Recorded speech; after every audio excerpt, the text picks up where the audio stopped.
Welcome to Self-Care for Mental Health, where we provide foundational skills for you to live holistically healthier, more peaceful, and successful lives. I am Jamila Shakir, your emotional and mental health educator and coach, and I'm so excited to provide self-care for mental health to you today. So who is this course for? Who is this class for? This class is for anyone who has ever experienced any kind of anxiety, depression, or even physical health issues, because any physical health issues that you're experiencing has an emotional cause. And a lot of times we overlook the emotional cause, just addressing the physical symptoms. Also, this course is for anyone who feels stuck in any area of their life, anyone who may be experiencing some addiction and other issues where it's problem solving issues, or you recognize that you are constantly having conflicts in different areas of your life. So come on, let's dive in. It's for men and women, and teens can actually benefit from this course as well. So it's not just for women or anyone, it's for all genders. Anyone is welcome and anyone can benefit.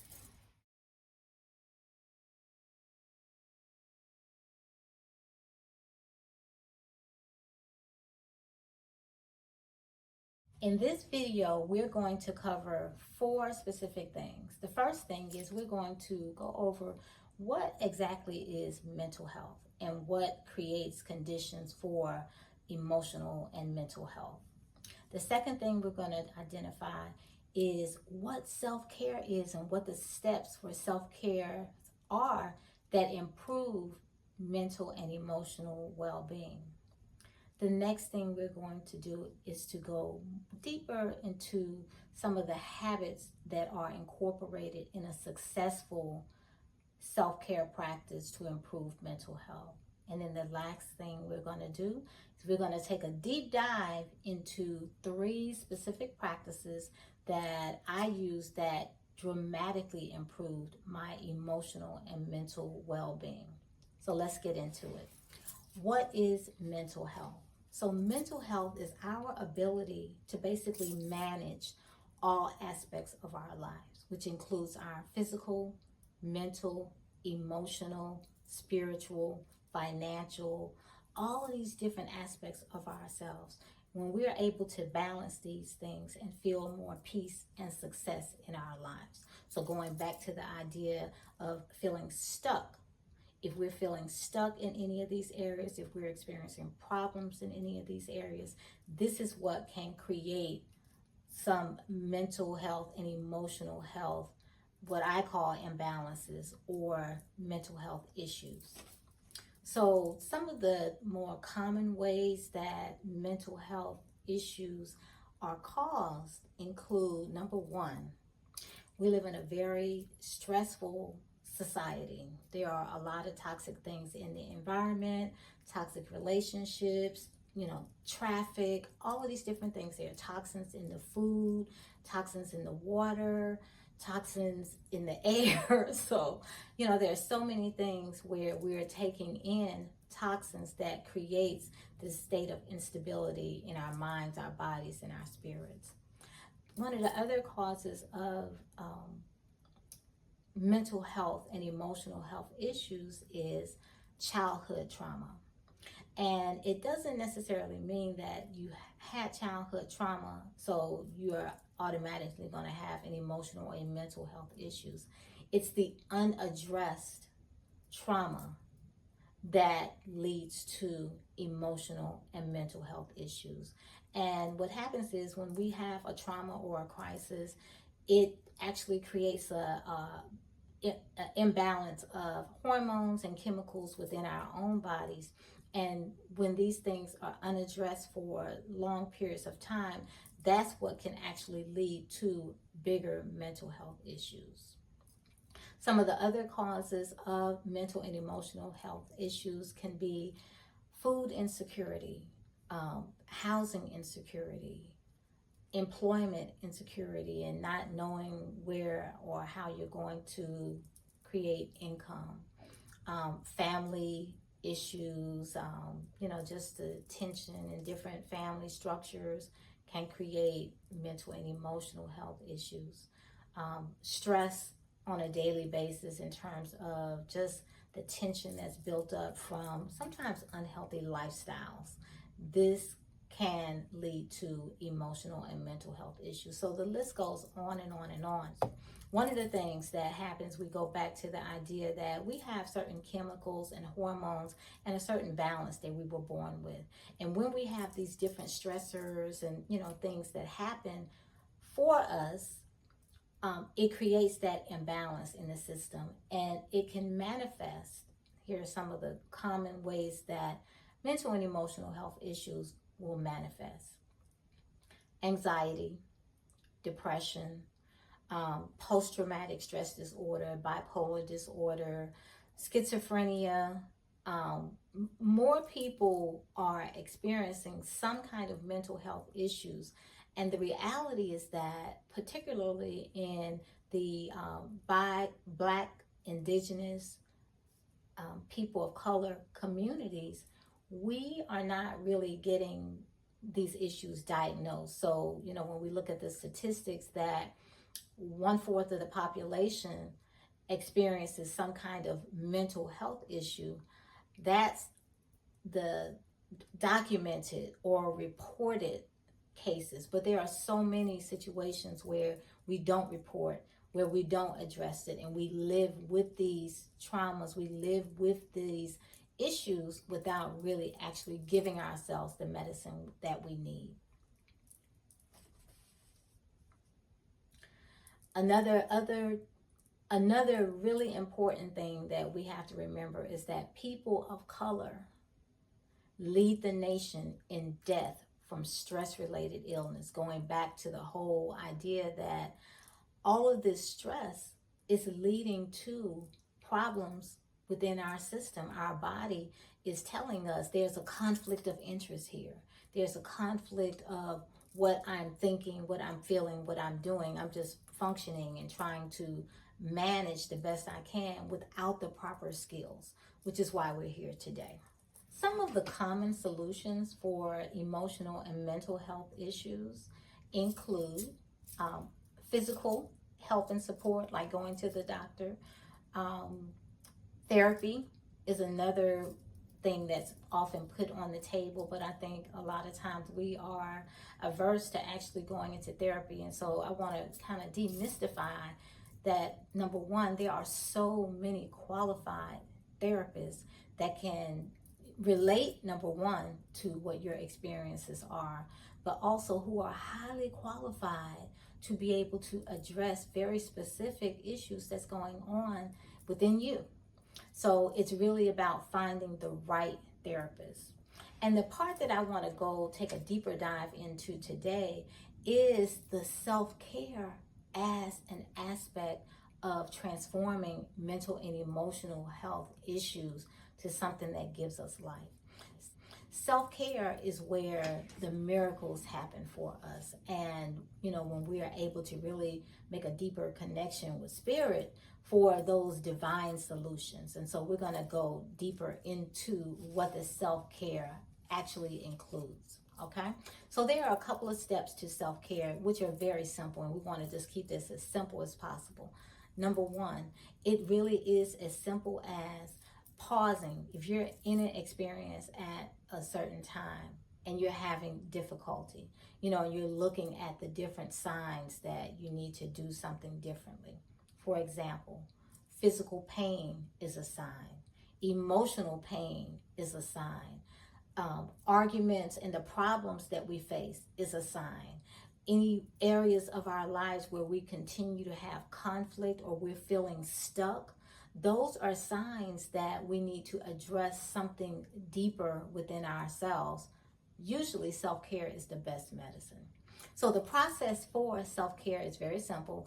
It's actually taking that pause to really assess and be objective and reflective of what are the problems that I'm having? Why am I having these problems? What does it look like? How is it affecting me? How does it make me feel? Does it create problems in my relationships? Like asking yourself those empowering questions. Once you ask yourself those empowering questions, you have to really be silent to be able to get the clarity in terms of what the answers are for you. And it's different for everyone. So you sit in silence and you meditate to receive that guidance of what you need to be doing. And it may be as simple as you need to change your diet, or you need to get more rest, or you need to drink more water, or you need to take those plastic clothes off. Whatever it is, you have to really pay attention to those answers that are inside of you. And then the most important part of the self-care process is to take inspired action. Once you are clear about what you need to be doing, immediately get on it and take the inspired action. And that's where the miracles happen.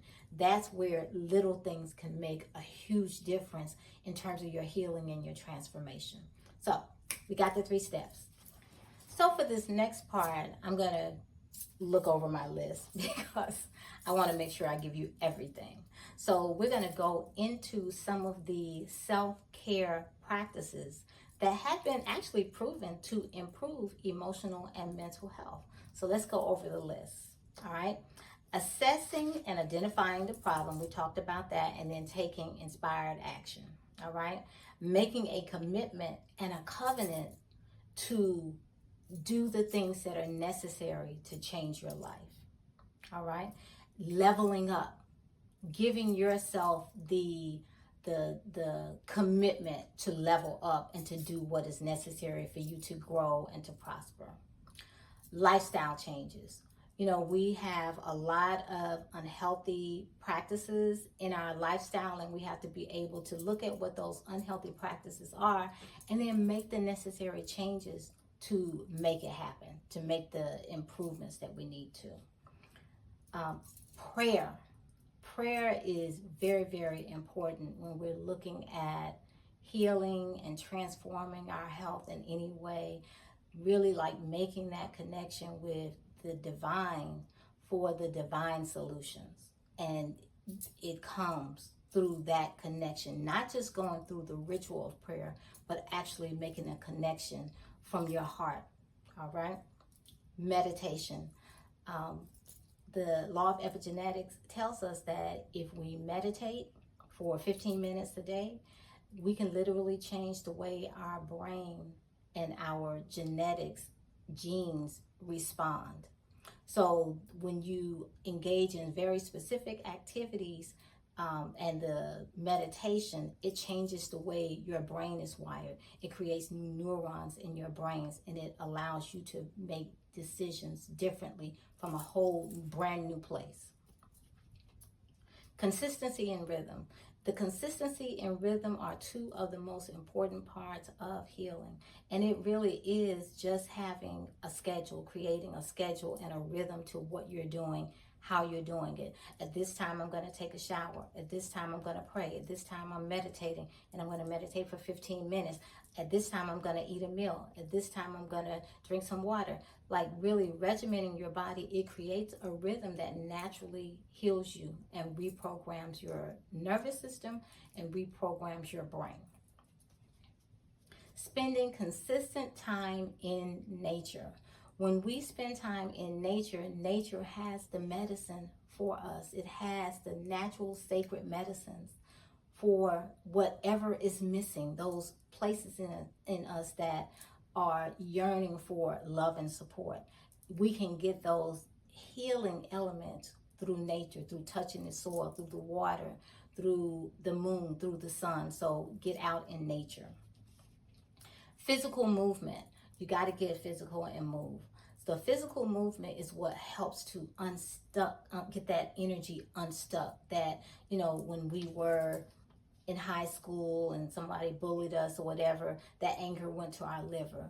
Or we are frustrated and, have issues in our marriage and our relationship, that energy goes into our sacral chakra, okay? Into our heart when we are sad, all of these different places where we are feeling, and we may pass it off and say, forget that. It has to go somewhere. And so that's one of the reasons why we are engaging in nature and creating this rhythm and consistency, because God already has the medicine for us. All right. Proper diet and nutrition, and taking in the right foods. We're going to go into these a little bit more. Tending to your mind, your body, and your spirit daily and consistently. And the last thing is breath work. All right.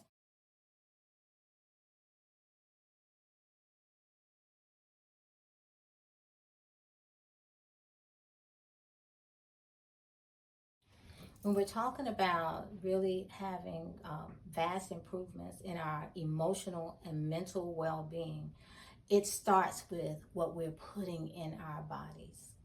If we are putting toxins in our body, we're going to get toxins that are manifesting.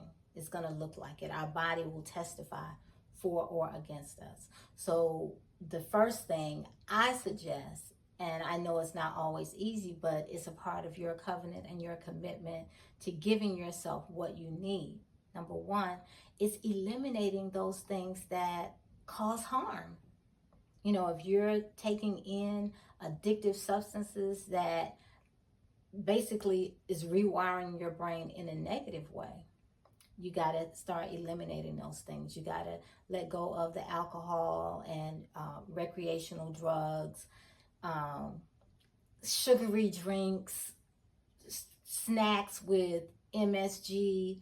All of these things create mental and emotional imbalances in us that cause us to be slow in our thinking, that may cause us to overreact to something that may be small. It actually can create what feels like anxiety in our body, but it's the chemicals basically killing us. So we have to really be willing to eliminate certain things from our diet.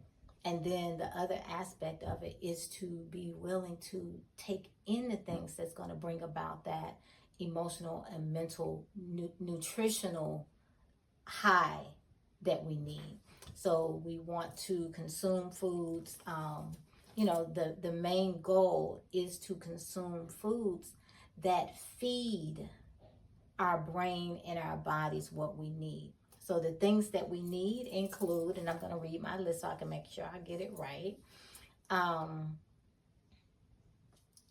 Protein enriched foods, omega-3 enriched foods, vitamin D enriched foods, magnesium enriched foods, selenium enriched foods, vitamin B enriched foods. What else did I miss? Niacin enriched foods. So some of these foods are and could include the green leafy vegetables.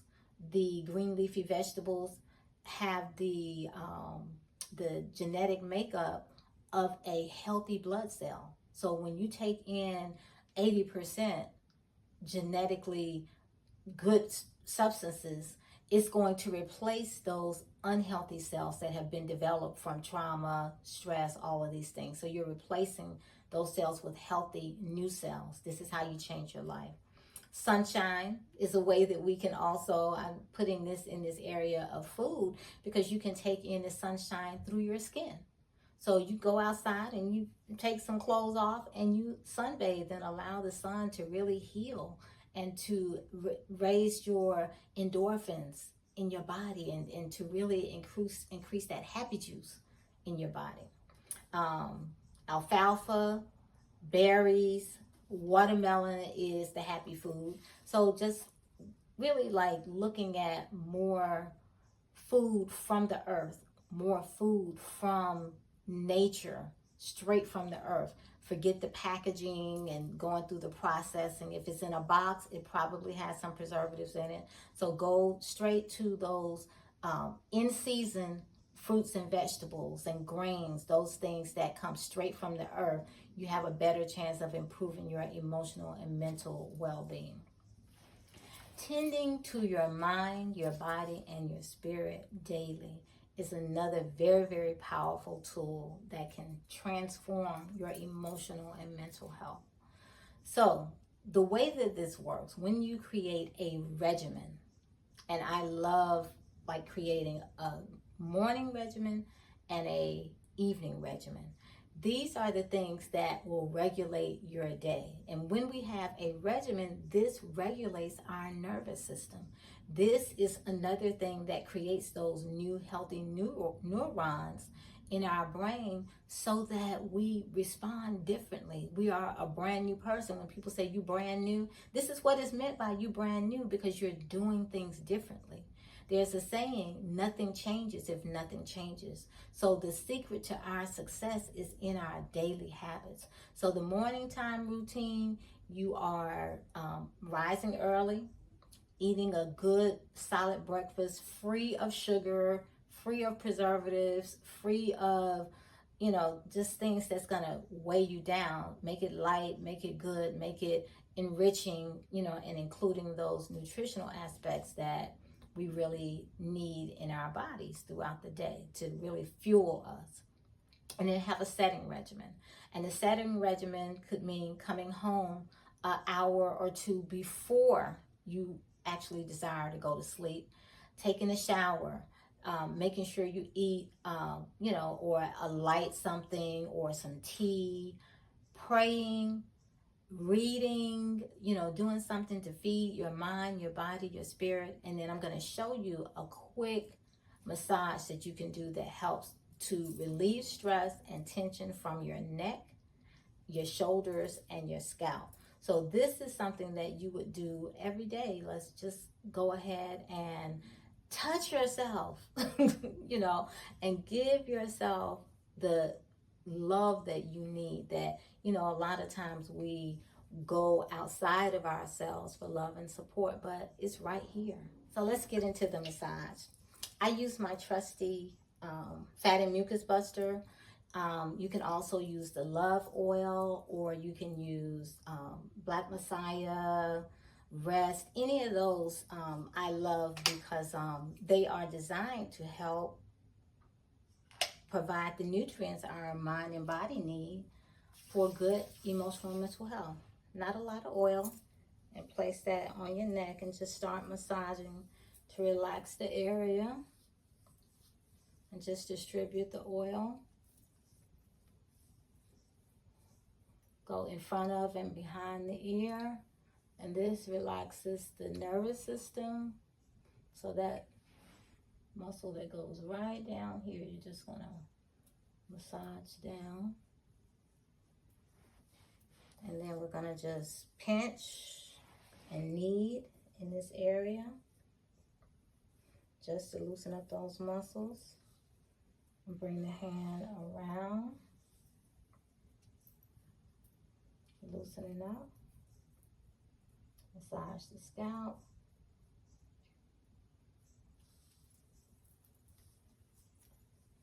So just 3 to 5 minutes just to send the message to your body of love and gentleness and grace. This helps to reprogram your brain and your nervous system that you're worthy of love, you're worthy of time, you're worthy of this grace that you're giving yourself. You're worthy, and you're sending the communication to the rest of the universe that I love myself and I am worthy.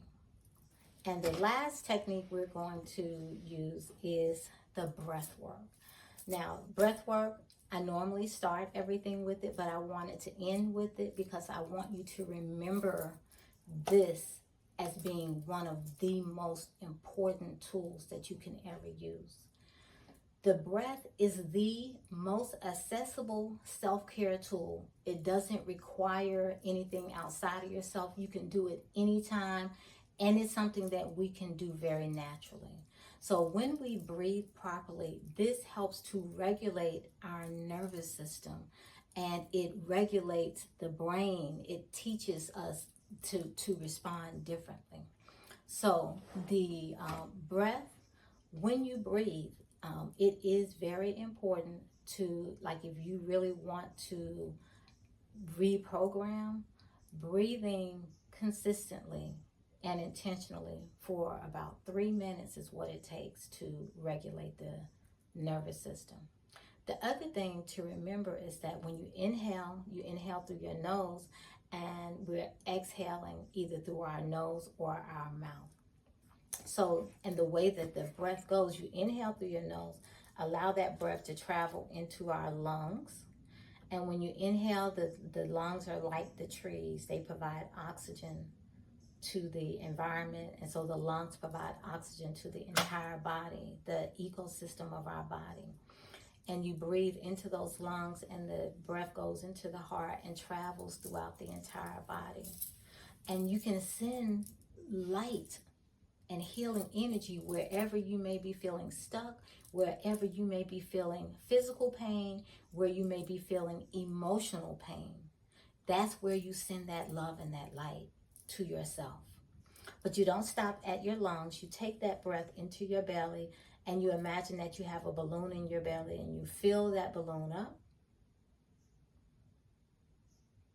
and exhale out.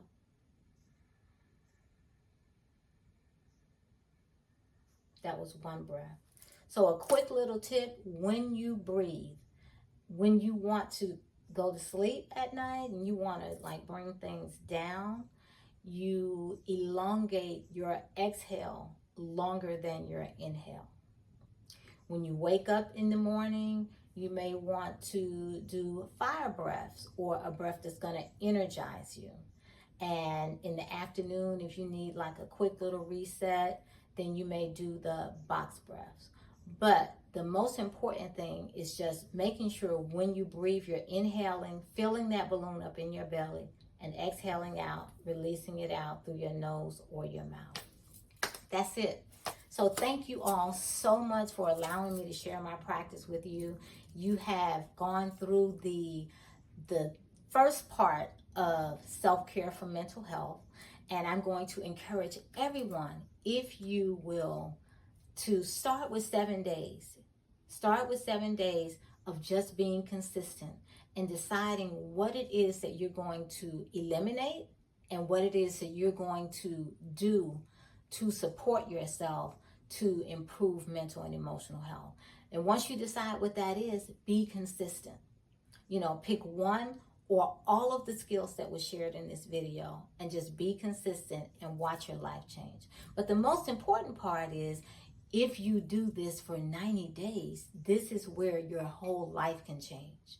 And I suggest, even if it's just little things that you do, 90 days of just breathing before you go to sleep, or 90 days of taking a shower and breathing before you go to sleep, or 90 days of eating consistently healthy meals and eliminating toxins and cigarettes, like whatever the toxins are, eliminating that, getting more water in your system, and eating more consistent. So choose something simple or all of it and do it consistently. I encourage everybody to get the ebook, The Ultimate 7-Day Self-Care Guide for Better Emotional and Mental Health. The link is below. It's loaded with tips and support, just everything that you can actually need to actually be able to improve your emotional and mental health. And these are the self-care tips that you're going to use every day, that I use, that changed my life, and it can change your life too. Be blessed.